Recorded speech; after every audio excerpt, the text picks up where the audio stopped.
A lot of people think Luffy has a flat character arc, but I will argue that he has a positive character arc. But before we have this discussion, we need to talk about the different character arcs. First we have the flat arcs, characters that don't change their core beliefs either because they don't need to or because they refuse to. For example, Trotsky from the movie The Trotsky. The character doesn't change, it is his environment that changes. So flat arc characters are often agents of change. Another example is Goku from Dragon Ball. He doesn't need to change because he already has a philosophy, a core belief that works for him, that he always needs to improve and get stronger. It is this belief that pushes people around him to their limits, making them evolve. Almost all of Goku's friends used to be rivals, opponents, or villains that became his allies because Goku kept pushing them to evolve. But we not only have positive flat arc characters, we also have negative flat arc characters like Frieza, characters that don't change but instead of holding the truth in their lives, they hold a lie. This is why Goku vs Frieza is a memorable conflict. It's iconic because it's so primal. It's the unstoppable force against the unmovable object. My point is, flat arc characters are not inherently bad. I'm not making this video to defend Luffy, but to offer a different perspective. Stories have different needs and some stories benefit from having relevant flat arc characters. Now let's discuss the other two types. The positive arc characters are characters that change their core beliefs for a positive change. They go through a journey or arc in which they replace the lie for the truth. The best and easiest example to explain this type of arc is Zuko from the Avatar The Last Airbender. In the first act, he thinks that by capturing the Avatar, he can regain his honor and therefore his father will accept him and love him and then live happily. But this is a lie. Zuko was already honorable. Zuko was already loved. In the second act, the world around him offers him a different perspective and he fluctuates between the lie and the truth. Maybe I don't need the foreign nation, maybe I don't need to capture the Avatar, maybe I can be happy with my current life, until Azula offered him what he wanted, but by doing this Zuko was farther from what he needed. In the third and final act of the story, Zuko learned and embraced the truth, accepting himself, living an honorable life with the ones that love him, and becoming the Fire Lord. Negative arcs are kind of the same, but for negative change, like Anakin Skywalker that went from a promising child to a troubled Padawan and then Lord of the Sith. Here's the thing. When people discuss character arcs, they often think of characters as a whole mass, instead of considering the different elements of a character like the character's dimensions. So now that we have established all of that, let's talk about Luffy. I understand why most people think Luffy's journey is flat. The plot, story structure, and arc of a character are intimately tied to each other. One Piece is a massive story with multiple plots, so if an arc is big enough, it might seem flat. Luffy's characterization is also pretty much the same through the series, and on top of that, the series is not even done yet, so we are missing a part of the plot and therefore Luffy's arc. Luffy's external dimension doesn't need to change. His desire for freedom makes him allergic to any type of oppression or injustice. This is great because it establishes the values of the character in an efficient way, but this also creates constant conflict. Luffy's personal dimension also doesn't need to change, even though he's pretty dumb. Emotionally, he is very intelligent. That's why people are constantly following him. This is the biggest strength in Luffy. But the internal dimension of Luffy is a different case. This is where you can find room for growth and improvement. Luffy doesn't even have a lot of thought bubbles in the series. He's also a simple-minded person. So what is Luffy's lie? Well, that being free is doing whatever he wants. Luffy needs to understand and learn that his actions have consequences. Luffy's journey is about becoming a good leader, becoming a great captain. Here's the thing, Luffy spent a lot of time alone, or unsupervised. but at the same time Luffy had a strict father figure, Garp.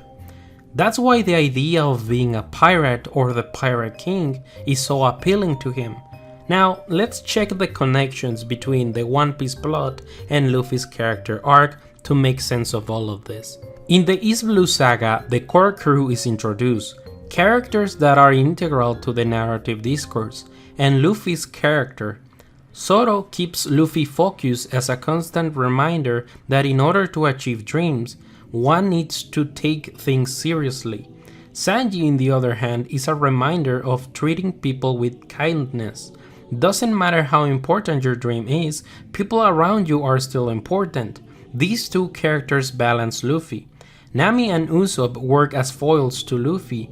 They are what Luffy lacks, but they also need to be protected. In this part of the story, Luffy doesn't need to change because he has the power to do whatever he wants. I don't want you to destroy this restaurant, Bunk. I want to make you pay for making my navigator cry, Bunk. This is what I consider the prologue of the series, an introduction to the world, characters and plot. Act 1. A character that was extremely important for Luffy's arc was Bibi. In the Drum Island arc, Nami was sick, but the people from Drum Island were hostile against pirates because of Blackbeard's attack. Luffy was about to kick their butts, but Bibi kneeled. Luffy understood the situation and followed Bibi. If it wasn't for Bibi, Nami would be probably dead. Bibi is a princess who was raised to be a leader. In comparison, Luffy is an awful captain. But Luffy is a nice and kind person. He's just oblivious to his shortcomings as leader. They recruited a doctor out of necessity. Then he faces Crocodile, a wall that communicates to the audience that even strong and talented people face struggles. In Skypiea, Luffy was lucky to have the correct devil fruit to face Enel. These sagas are very important because they tell us how a good and a bad leader can influence a country. They establish the idea of Luffy being a liberator, and they also introduce the concept of ancient weapons and the Sun God. Act 2, Part 1. There is one character that is underestimated and was actually important to Luffy's journey. Foxy. He wasn't strong and he was a cheater, but he was actually a good leader. His massive crew worked in harmony to cheat. So the Luffy that defeated Crocodile and Enel was struggling against Foxy, just because of a difference in leadership skills. While some of the crewmates were on the line, Luffy was still playing with Usopp. This Luffy was immature, but Luffy until this point was able to power through all of these challenges. But what if he encountered someone that he cannot surpass at this current level of strength? Like a Navy Admiral. If Aokiji wanted it, the Straw Hats would have been defeated there. Long Ring Long Land arc made Luffy realize that he's not alone anymore. His actions affect others. Luffy faces a series of crises in the Water 7 saga. Nico Robin leaves, Mary is unable to keep moving, and Usopp faces his imposter syndrome.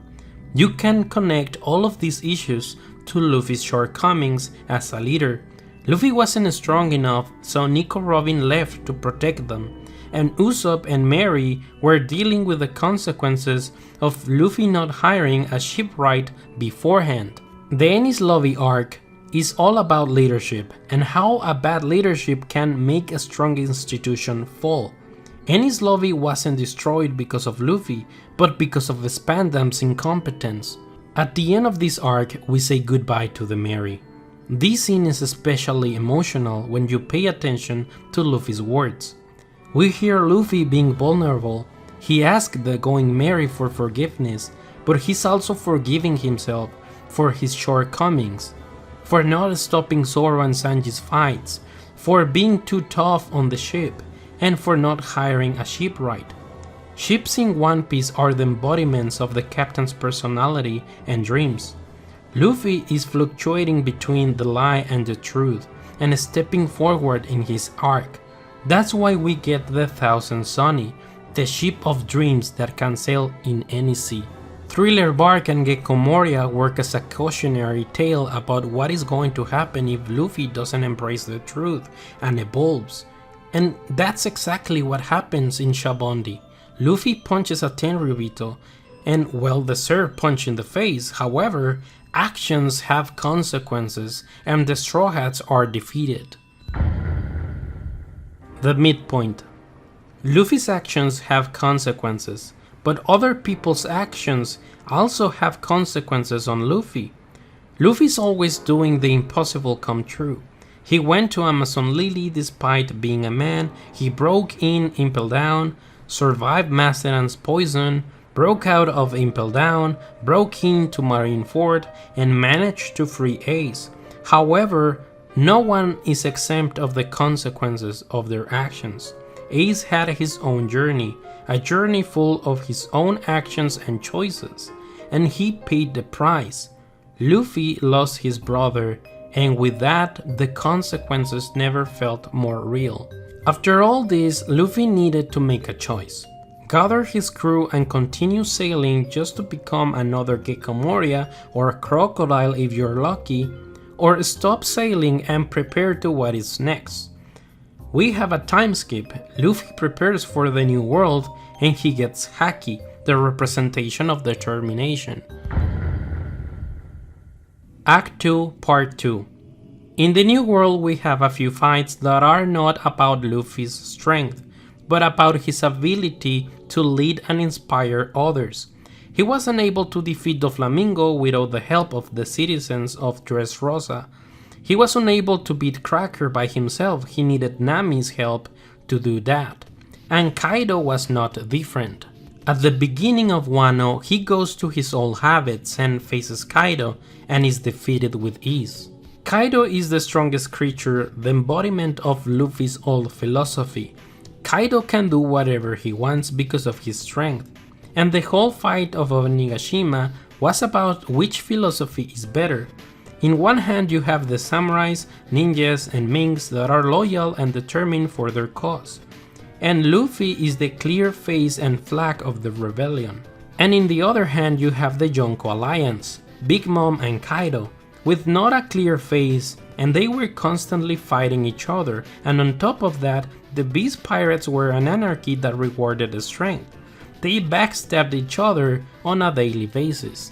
Luffy was strong enough to fight Kaido, and whenever he was unable to do it, someone from his side could step in, like Zoro, Law, Kid, Killer, even Yamato stepped in when needed. A crew or organization that can feel for its leader is stronger than the one that depends entirely on its leader. So Luffy is becoming a great captain now. One of Wano's themes is death. In Kaido's words, the existence of a person is completed by death. Sanji and Zoro, the characters that balance Luffy, faced challenges that related to death in order to evolve.